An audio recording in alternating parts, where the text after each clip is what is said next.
Hi everyone, it's Lou Collins and today I'd like to take you through my top tips, particularly for beginner card makers, but also if you're experienced and finding you're having issues and you don't know how to get around them. So these are how to fix 10 mistakes that you may be making when you're crafting. This includes things like using the wrong colouring medium for your stamped images, how to fix upside down cards, and how to make fussy cutting even easier for you. So enjoy these tips and tricks and let us know in the comments below which one's your favourite. How many times have you just stuck your mats and layers down only to discover that you've done it upside down? Oh, it's so frustrating. But there's two things that you can do to fix this really quickly. The first one is actually my favourite, and all I do is I turn this over and on the back panel I fold this in half. So I take my scoreboard and I'm going to use the Creative Craft Products trimmer. This actually has a scoring blade on it, so I'm going to use this. And I'm going to use my scoring blade to score along the back. Now we've got our score line, and we'll fold that. So what we can do is bring our card front to the first one, fold this over. We can put some glue just here. I tend to like to use the Creative Craft Products bookbinding glue for anything that's paper or cardstock. I just think it's absolutely fabulous and sticks really quickly.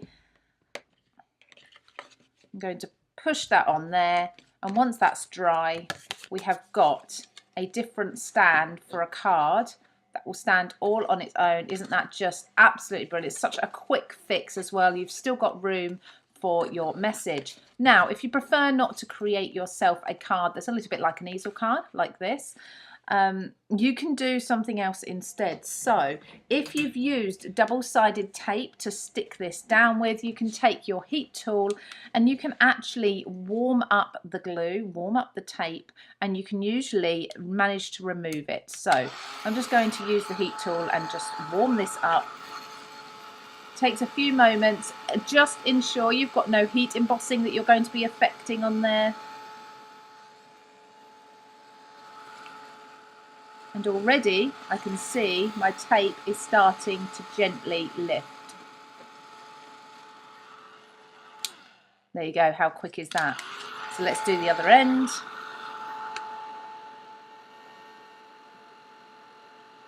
I'm not pulling at it.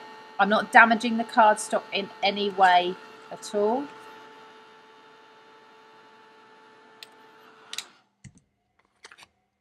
And the great thing is that this is now still sticky. So if I wanted to turn that over and reposition it, I could. So let's now pop this back on. I haven't had to apply any additional glue. Perfect.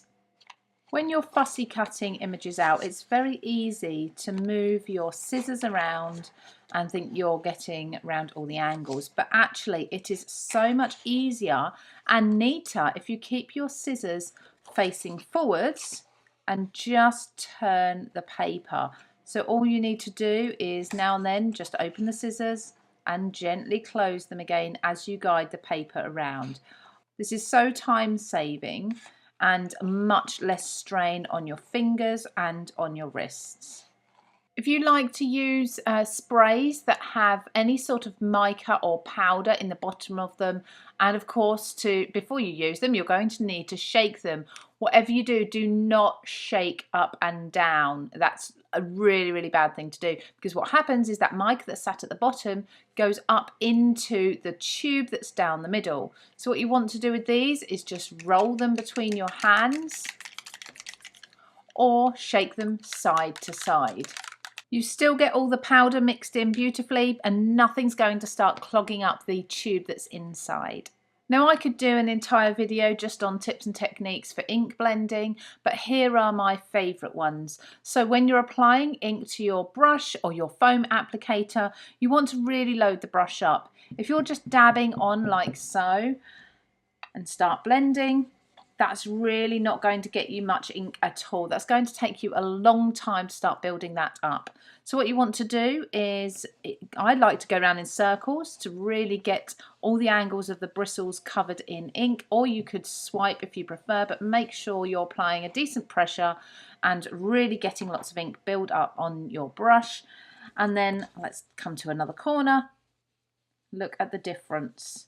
That makes so much more ink there to work with then. Now when it comes to ink blending, another tip is to use a resistant mat, and of course to work off the mat onto the cardstock. So I'm not going directly onto the cardstock, I'm actually taking my ink first to my mat and then dragging it on like so. And this always means there's a little more ink there ready for you to drag on, so if you need to start building it up you can, but you don't accidentally take too much to the paper at once.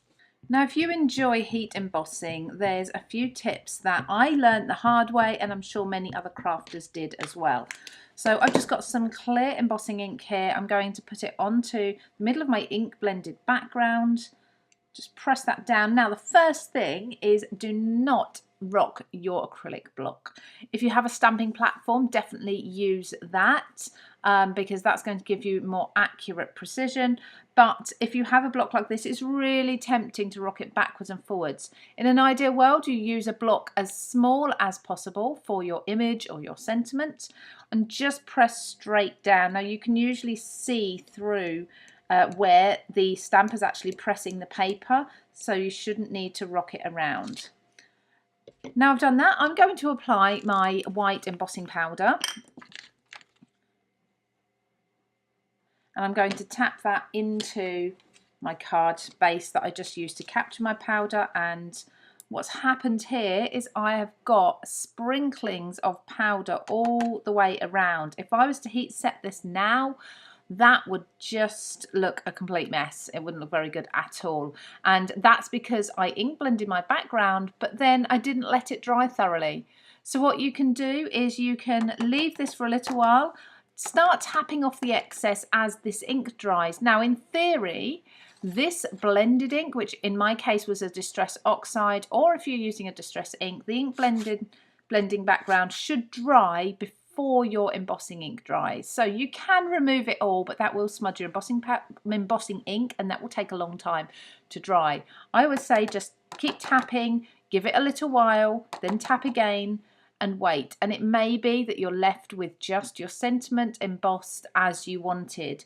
If you find that's not happening, and when you start tapping it starts coming off from your sentiment as well because your embossing ink is also drying at the same rate, that's when you can quite happily remove it all, allow everything to dry, either air dry or bring in your heat tool and dry it off thoroughly. Then use your anti-static bag all over the top, and then start the process again of stamping and adding your embossing powder. When I have a brand new stamp, I'm really keen to just get stamping with it, and I don't think about prepping it, but you really should, only when a stamp is brand new for the first time. So I'm going to go in with my normal stamping ink over this new stamp, and I'm going to stamp it. Now this isn't a bad image, but I can see I've got a few little missed spots there, and this is going to happen even more so if you like to stamp with water-based inks. So what I tend to do first is go in with a pencil eraser, just a simple pencil eraser, brush over the surface there, and this is going to remove any of the residue that's left on there from the manufacturing process. This is going to give you a really clear image because the ink sticks to the stamp much better. So let's just go over this image again, and this is why a stamping platform is really important as well, because you can do this. Perfect. I've got a really solid image here, and I haven't got any issues with any missed spots whatsoever. Now when you're working with larger stamps also, even if you've primed it, occasionally you might find that you actually have missed spots, and I'll show you what they could look like. So let's stamp this entire surface of this butterfly, pop it over, and this only really applies to large area stamps. You see we have areas that have slightly missed. Now what this usually is actually air bubbles underneath the stamp, So once you've positioned it on your paper and you've picked it up, if you take the actual stamp, hold it down in the middle and just lift up the edges or the top and bottom and roll it down, just to make sure that there's absolutely no air trapped under there whatsoever. And then something else I really like to do is, if I have a difficult stamp that I'm really struggling to get all the detail in, is pop a rubber mat, a thin rubber mat underneath my paper, so that when I stamp I have a little bit of give and all the areas of the stamp can then reach the paper. Now on to die cutting, and one of the things that often makes my projects look quite messy is residue on my die cutting plate. Now this can look really, really bad if you're particularly die cutting white cardstock. All these little pieces that are embedded into your plate can easily transfer onto that white cardstock. So in the first instance, I just take a wet baby wipe and I just rub over. So I just go like so and try to get up what I can. I mean, look at that straight away. Now, if you find that this is not getting in the detail, you can get yourself an old toothbrush or something like that. I've also found that just warming up your plate ever so slightly, and I wouldn't do this very much at all, but just a slight warm does help to release some of those papers. Just like that, they come out much, much easier.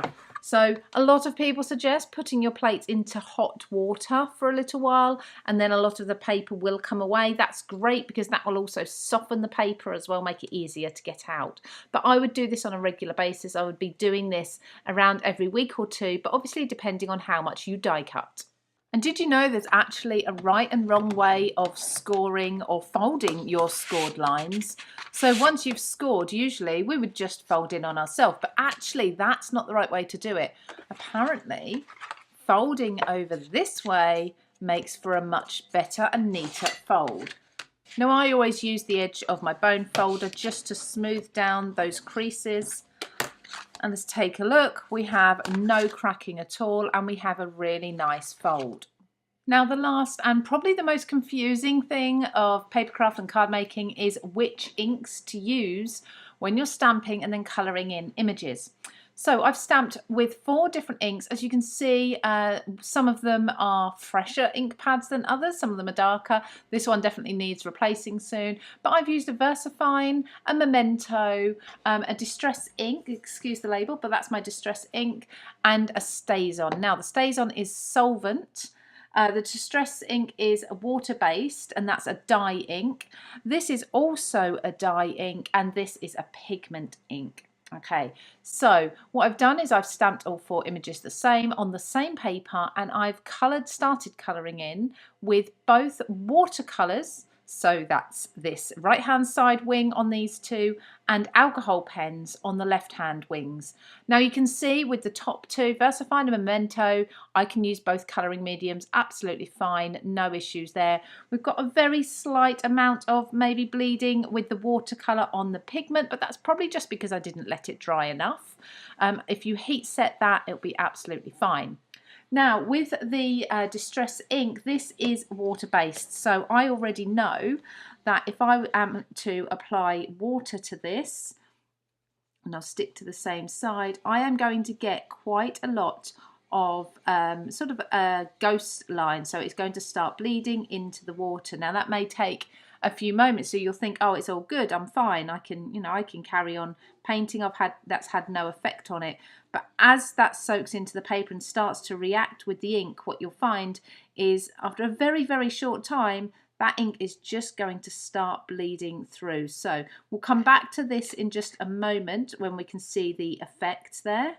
And then I already know that alcohol pens will be absolutely fine. So alcohol and water are fine together, they don't react with each other. So if I use my alcohol pen on here, I can see I'm keeping my nice clear images. So already we can see, without having to come back, that's starting to affect that outline on that image. Now over to the solvent ink. This is the opposite. So if we apply water to the solvent, it's not an issue because this is, as I said, solvent. It's the opposite. So it's almost like alcohol base. It's the opposite of water. So I haven't got an issue applying water to this. It's not going to affect the outlines.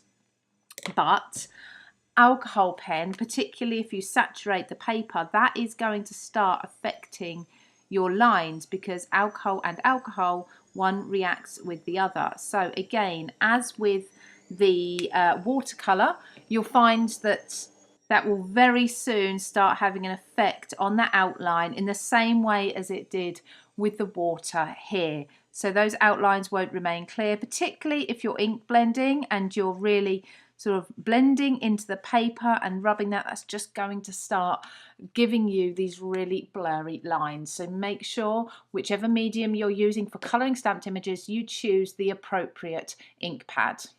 I hope you found some of these tips and tricks helpful. If you did, please do subscribe to the YouTube channel here for more videos like this. Everything that I've used and referred to is found at Craft Stash, and you can find the shop here. And we think you'll really like this video of ours just here.